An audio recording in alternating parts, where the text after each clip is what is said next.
What's going on, everybody? What's up? What is going on? Welcome to the Marketing Atlas show. Today is the 22nd of July and we're on episode 22 of the Marketing Atlas show. So 22 weeks, that is like what? That is like 5 months maybe? Yeah, a little bit over 5 months. So 5 months and a half. That's not bad. We keep rocking it. Thank you guys for your support. I hope that you guys are doing great. Welcome to the show. If you're new to the show, welcome.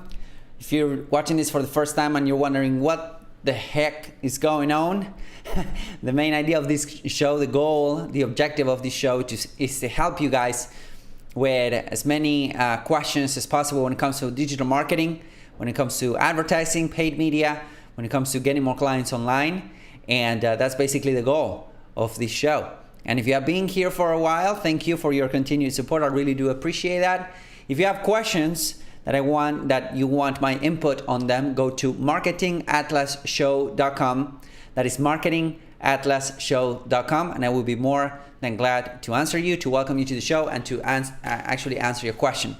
So with that being said, I want to tell you guys about a pretty cool technique that I've been using, that I've used actually in the past, and I recommend this to pretty much everyone that's joining my No BS advertising club, and they're trying to get a couple clients, and they're kind of lost while you're making this Facebook advertising thing work. What do you do, right? Because ads take time to work. They do take time to work. They take time, and sometimes they take longer than we would expect, right? And one of the things that I always suggest is that you should be actually leveraging the power of Facebook groups. Okay, so if your profile is optimized, if you have a strong call to action in your profile, if you're putting out content pretty much every day, and if you're going to Facebook groups and actually dropping knowledge in Facebook groups, people will check you out, right? People will actually go ahead and check your stuff out. They will see what you're up to. They will try to get in touch with you. It happens to me all the time, but it doesn't just happen instantly. What happens there is that you need to be consistent, right? That's one of the things. So let's say that you go to the ClickFunnels Facebook group today, which is a Facebook group that is really, really big and it's really engaged, because the size of the group doesn't matter that much. But what really matters when you're searching for a group to drop knowledge and to potentially hunt for clients is the engagement of the group. So the more the group is engaged, or the more engaged is the group, the better your results will be. The reason behind this is really simple. If people are engaged, then in that group, then they will be notified when somebody posts something cool in the group, right? And not only that, but the more you post, the more momentum you gain in the group as well, right? So that's something that you want to consider. So let me double check that we're live on the Marketing Atlas show, and just to make sure, okay, just to make sure that we're live on the Marketing Atlas show. Should be episode 22, by the way. So one of the things that you want to have in mind is that you want to drop as much value as possible, right, in the group. And you don't want to spam the group. That's as simple as that. Don't spam the group. That's the thing that you want to consider. Do not spam the groups. Just go in there and add value. Guys, I cannot begin to tell you. I have a group. It's not a big group. It's like 5,000 people. I think that we just crossed 5,000 people mark. And it's great. I have a lot of great questions. I have a lot of people engaging, people helping each other, which is great. But we need to erase, we need to delete and block like at least, 3, 4, 5 posts a day. And I can only imagine when you have a group that is 250,000 people, like the ClickFunnels group is, that you need like 6 moderators, because you need to do like 20, 30 posts per day, right? So when you approach this, you need to be super helpful. Like, you need to go out of your own way to help people. That's the whole point, right? Number one. And you need to be consistent, number 2. And don't spam the group. So be super helpful. Be prepared to be helpful and creative for the next 30 days. Okay, so be prepared to be helpful and creative, for the next 30 days. And the reason why is because, again, people will start checking you out. People will start seeing your ad, not your ads, but your profile. And they consume your content, they engage with your content. And guess what? The more they engage, the more other people engage as well. Okay, now again, I kind of get, in my group, in my video, my welcome video in the group, which by the way, you're welcome to join if you want. If you go to hernanvazquez.com/Facebook, that is hernanvazquez.com/Facebook, you can go in there, you can ask your questions, that it's completely free. And in my video, my welcome video, I'm actually telling the people that are joining the group, hey, listen, we're all here to make money, right? We all want to make money. We all want to get clients. We all want to, get sales for our own stuff and whatever. Be strategic about it. Like, I'm actually saying that, right? Do not spam the group, because it's like no warnings. You will get banned and you will get blocked, right? But be strategic about it. By strategic, I mean be helpful. Right? Be helpful. If you're helpful, people will respond to your offer. If you're helpful, people will respond to your efforts of actually being helpful. And guess what? If you're optimized, if your Facebook profile is optimized, then if you just apply this and you're dedicated and you just apply this technique, you will never go broke. Like, I know agencies, like brand new agencies that were launched by using this technique. Okay, then you can go into the paid advertising side of things, which is fine, which is great, which is something that I love, and it's something that I do all the time. But entire agencies being launched by using this strategy right here. Okay, I know of some people that have bring their agencies to 7 figures just by doing this. Okay, so just by posting good content on the Facebook timeline. I know entire coaching businesses that have been really successful. They have grown just by posting good content on their timeline and posting good content on groups. That's all you need to do. So if you're going to take one technique and run with it, and if you don't want to spend money on advertising, that's fine. At some point you will have money to spend on advertising, which is always a good thing. But that's the thing that you want to consider. Okay, you want to be consistent, you don't want to spam, and you want to be helpful. Like, if I was like, listen, I have a YouTube channel that is 5 years old, it's full content, and we keep on adding new content every week. Like, every single week I add a new video there. I used to add it like every 2-3 days, but now, I add it once a week. And every single week. Now, if I went in with the idea of, well, I'm doing this because I want to get clients, then I would have quit it like, 4.5 years ago, right? I would have quit it like after 3 months. If I'm doing this show with the idea that, oh, well, I'm going to get clients right away, I wouldn't keep on doing it. But you need to sincerely try and do your best to benefit your audience. That's the best way to get clients. If you do this, you will never go hungry. You will never go broke. You will get as many clients as you want. It doesn't matter what your product is. It doesn't matter what your thing is. Just take a look at whoever is selling the stuff that you're selling and see the content that they produce, and you will see what I'm talking about. Okay? So I hope this helps. It's basically a rant that I wanted to go over because I see a lot of people spamming my group, and I don't get mad. I'm just saying, it's a waste opportunity because I don't get mad. It's just like 2 clicks and you're out. And you blog, and then some people will write to me saying, hey, why did I get blocked? Because you're spamming my group. That's the first thing that I ask you not to do. But it's just waste opportunity, right? It's just waste opportunity. Anyways, let's go into the questions. So by the way, guys, if you have questions, go to marketingatlasshow.com to actually ask your questions, and I will be more than happy to help you guys out. Okay, so let's share the screen real quick. We have some questions already. And okay, so we have Armand. Oh, by the way, before I get into questions, I just wanted to say thank you to everyone that supported the Facebook troubleshooting class. We had a bunch of people signing up. Thank you, guys. I've been promoting that for the past 2 weeks or so, or the past week. And a lot of people were asking about this. My number 1 or number 2 top videos in my YouTube channel is my Facebook ads got disapproved, my Facebook ads account went shut down, like my business manager got shut down, all of that. So thank you guys for all of you that supported the class and signed up. I apologize if you couldn't sign up now. The inscription is closed. Okay, right now it's closed, so we're building the thing as we go, and it's pretty awesome. We had our first call on Monday. It was awesome. But right now it's closed, but I think I'm going to be relaunching it maybe next week. We'll see, okay? We'll see as we go. Okay, now let's go into the questions. Okay, so Armand, who's always supporting the show, thank you, Armand, for showing up. Let's see. So I'm getting people opting in for the funnel with their email, and I want to warm them up through email marketing. I have value email sequences already. How would you structure a value offer email offer? The more detailed you are, the better, because I'm building this for the long term. Okay, great question, Roman. And let me tell you what I do and what I found that it works really well. The first sequence, and by the way, this is something that I learned from the guys at Digital Marketer. Okay, so props go to them. They have like they're running a tight ship, you know, so they are really good, and they have this program that's called Email Marketing Mastery, and it's really good. And the first sequence that you want to run, it's called an indoctrination sequence. So basically on that sequence, you're telling people who you are, you're telling people why you're doing what you're doing, and basically you're delivering a lot of value, right? So for the longest time in Semantic Mastery, when you download one of our free PDFs, which I think it was an IFTTT SEO recipes or something like that, it was out for 2-3 years and whatnot. I think it's still out there. And we would have a follow-up sequence called 10 Days to Profitability.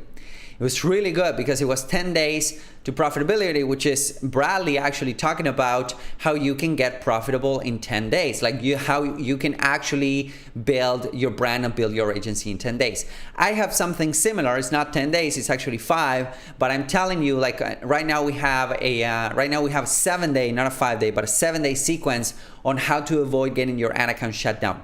Okay, so I think it's hernanvazquez.com/disapprovals. Let me actually check so that I can put it there. I'm going to put it on the I'm going to put it on the comments right here. Come on, no, it's not this. It's troubleshoot. Okay, well, I'm gonna put it on the comments here. But we have a 7-day sequence that walks you through what you need to have in mind to avoid getting your ad account shut down, which is pretty cool. So I'm gonna put it on the comments after we're done. And but it's usually anywhere between 7 to 10 days of indoctrination. So that means pure value. Value, and get people to know you, get people to follow you on social media, get people to join your group, like whatever it is that you're trying to do, go ahead and do it throughout that sequence. Now, after you do that, usually people, they do not buy the first try, right? We know this already. So you have they opt in, right? You have your opt-in, and then they go into the indoctrination sequence, okay? Indoc sequence, which is again 7 to 10 emails. And usually here you won't pitch anything, okay? Usually, like on some cases you might pitch from day 5 onwards or something like that, okay? Now, usually people won't buy here. So what you want to do is you want to send them to an offer sequence, okay? And usually, and this is something that, by the way, I learned from the one and only Frank Kern, is that offer sequences, they have two steps. They have a click sequence, okay? So they have a click sequence and they have a countdown sequence, okay? Countdown sequence. So basically this means that you have your offer here, whatever that is, whatever it is that you're trying to sell, and you send them to a click sequence. If they click, but they don't buy, they go into a countdown sequence. Now, what happens is that you can stack this, okay? So you can have another offer. Once they've gone through this one, if they don't buy, they can go to this one, and they can go to the next one, and so on and so forth. And all of these campaigns are click sequences plus countdown sequences. This is called also something that I learned from Frank. It's called a super system, okay? So it's called a super system right there. So that's how it's called. It's called super system. And the reason why is because they opt in here, and then you send them value. You present them with an offer. If they click on that offer, that means that they're interested in that offer. They go into a countdown sequence if they don't buy, and if they buy or not, it doesn't really matter. You put them here. You put them into the next campaign or the next sequence, which could be either the same product, it could be the same product plus a bonus, it could be the same product a little bit pricier, you know, it can be a completely different product. So you can stack this to infinity. Like basically you can have like stacks and stacks and stacks of offers after offers after offers. Now the good news about doing a click sequence plus a countdown sequence is that usually what happens is that let's say that this offer is about, let's say that my indoc sequence is about getting your ad account disapproved or shut down, right? The first offer is usually going to be about the same thing. So the first offer is going to be about, like, let's say that it's my class, like my my Facebook troubleshooting class. So let's say that that's the thing. Now, if they don't buy this, like the good news about click sequence and countdown sequence is that you only send the countdown sequence to the people that click on your emails. You're not blasting everyone with countdowns. Okay, so that's the good thing about such a setup. So you send them a couple of emails. This is usually a value sequence as well. So if they click on that value sequence, they are behaviorally demonstrating that they want help, right? Or they're interested in your product. So they go into the countdown sequence. Now you put it in the next sequence, which could be a related product or an unrelated product, doesn't matter, but you're not blasting your list all the time with countdown emails, right? Because at the end of the day, you want this to expire at some point. You want this to really expire, and you can do that with deadline funnels or something like that, right? But this is basically what you want to do. And the more you stack them, people can opt in today. They get a lot of value in the click sequence. They get value, and they keep on getting value, keep on getting value, and those are assets, right? That you're stacking on top of each other, which is pretty cool. All right, so I hope this helps, buddy. We can talk about that more on Friday, which we have our No BS advertising call. Guess what? We have our No BS advertising call, so we can talk about that in depth. All right, cool. So let's see what's next. We have Brandon. What's up, Brandon? It's good to have you, buddy. New face. Hey, Hernan, I've been messing around and learning about custom audiences in the Business Manager. That's always a good idea. I know a lot of entrepreneurs that run multiple split tests, audience 1, video views, audience 2, video views 50%, etc. My question is, do I need multiple Facebook pixels or just one that's already on my main ad account? That's actually a good question, Brandon. And usually you only need one pixel to do a lot of stuff. Like you only need one pixel because the pixel is like, the way I see the pixel is like an asset, right? It's like an asset that will accrue data, and it will become smarter and will get to know your assets, will know your brand, will know your page, your website, will know everything up from you and your brand as you start advertising, right? So as long as your ads and your offers and your ad campaigns and everything, it's aimed towards the same audience, then you only need to work with one pixel. You only will work with one pixel. Now, let's say that you have this business right here that is, selling, I don't know, we're selling info products for moms, for dog moms, right? Something like that. So we're selling info products on how to potty train your puppy. And then you have another business which is selling surfboards or something like that, right? A retail business, a brick and mortar business that's selling surfboards in, I don't know, in Fiji or something like that. Well, those are completely different audiences right there. So my recommendation in that case will be to run one pixel on, and you can have everything under the same Business Manager, by the way, but my recommendation would be to create a pixel and an ad account for business A, and create a pixel and an ad account for pixel B, okay, or for business B. So that way you're separating the audiences, you're separating the data, you're separating the pixel.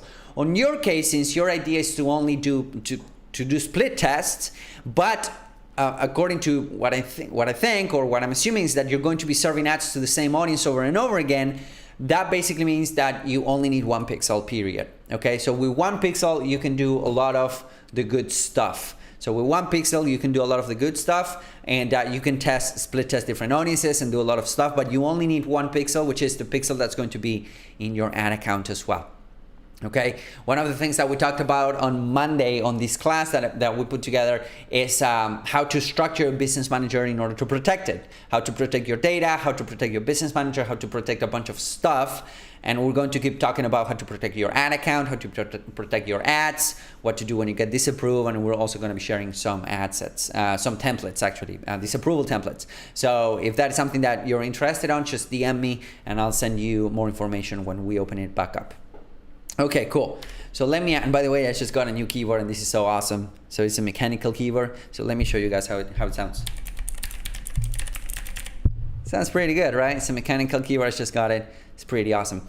Okay, cool. So let's go through another question from Arman. As you mentioned before, it's important to diversify your traffic in case your ad account gets shut down or similar.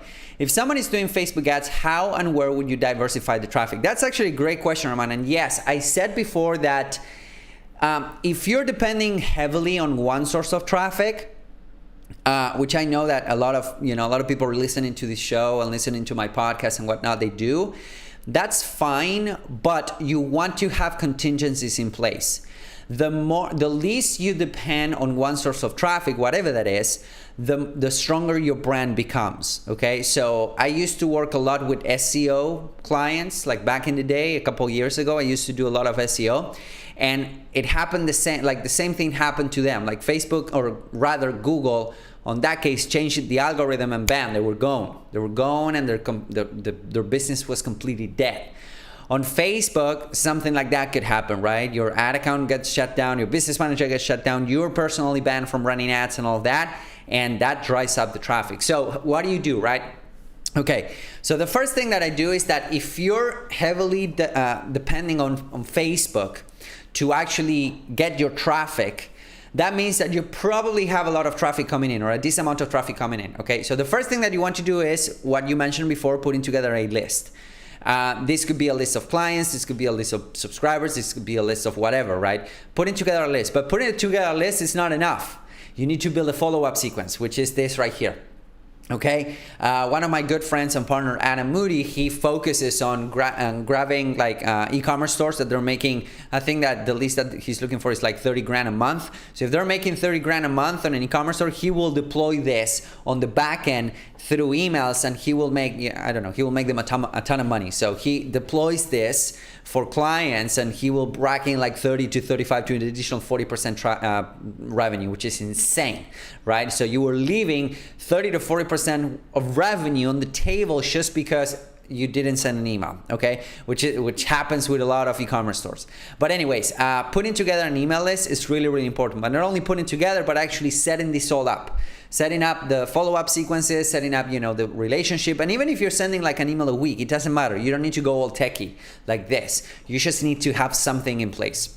That's the first thing that I would suggest starting yesterday, all right? So if you don't have a list, put together a list, however that is, go ahead and do that. That would be number one. Number two is to diversify your traffic sources as well. So usually what happens with Facebook is that organic traffic and paid traffic, they work really well together, right? So if all of your traffic is coming from paid ads, then my suggestion would be to start a content strategy, right? So I have a couple of consulting clients, and what they hire me to do is to actually go ahead and build these machines for them, right? And what we do is we don't only focus on ads. I take a look at their entire business and see, okay, so what are you doing? We need to do more of this, but also we need to develop this and this and this and this, right? We need to develop the content machine. We need to develop the SEO machine. We need to develop the email marketing machine. We need to develop the ads machine and all of that, so that you have a lot of different sources bringing you leads, right? That's the whole idea. So a content strategy is really important. Like, a lot of people are heavily depending on paid, which is fine, but you need to have a content strategy in place. And a content strategy in place, it can be really simple. It can just be you go live every week, and then you have a team that could chop it, dice it, and all of that in different social network profiles. That would be number two. Number three, also diversify the sources of traffic that you get through paid ads. Like, if you're getting a lot of traffic through Facebook, the best thing that you can do is to retarget those people in other networks, like the Google Display Network or YouTube, right? I've seen tremendous results when you have when you have a Google Display, when you have a lot of traffic, and then you follow people around with the Google Display Network. It's great, like, it's fantastic, okay? And also, so those are like 3 or 4 stages. I don't know however many I mentioned so far. But the last stage that I would also mention you to do is to actually start getting cold traffic from other networks, like YouTube or the Google Display Network. And again, at that point, if you want to diversify a little bit, and if you don't want to get in the Google Display Network and you don't want to learn it, just hire somebody to run it. If you're getting a decent amount of traffic through Facebook, and if you're getting good results, that basically means that you have an offer that works. Okay, you have an offer and a funnel that works, which is paramount for you to hire an agency. Before hiring an agency, you need to have an offer that works, right? So it's really, really important. So those are the 2-3 things that I would recommend, Armand. Number 1, build a list. Number 2, create a content strategy around your business. And number 3, start diversifying your paid media sources. Initially through retargeting, again, Facebook to Google Display Network, first Facebook to YouTube, and then start getting traffic from YouTube and the Google Display Network as well, cold traffic and whatnot. And also, my idea is to start testing and playing a little bit with TikTok ads and Snapchat ads, which is like something that I've been wanting to dive into for the past couple of weeks. So that is that's on the bucket list, and that is something that I want to do as well, so that I can basically provide a better service to my clients and to the people that are joining the No BS Club and all of those. Okay, all of those good folks. All right, guys, so I don't see any more questions. Thank you once again for joining me for the day. I hope that this was helpful. Again, if you have questions throughout the week, go to marketingatlasshow.com to drop your questions. I will be more than happy to help you guys out. And again, stay tuned for that advertising troubleshooting class, which we're going to be opening shortly. So stay tuned, because that's going to be pretty awesome. Thank you guys for joining me. I'll see you guys soon.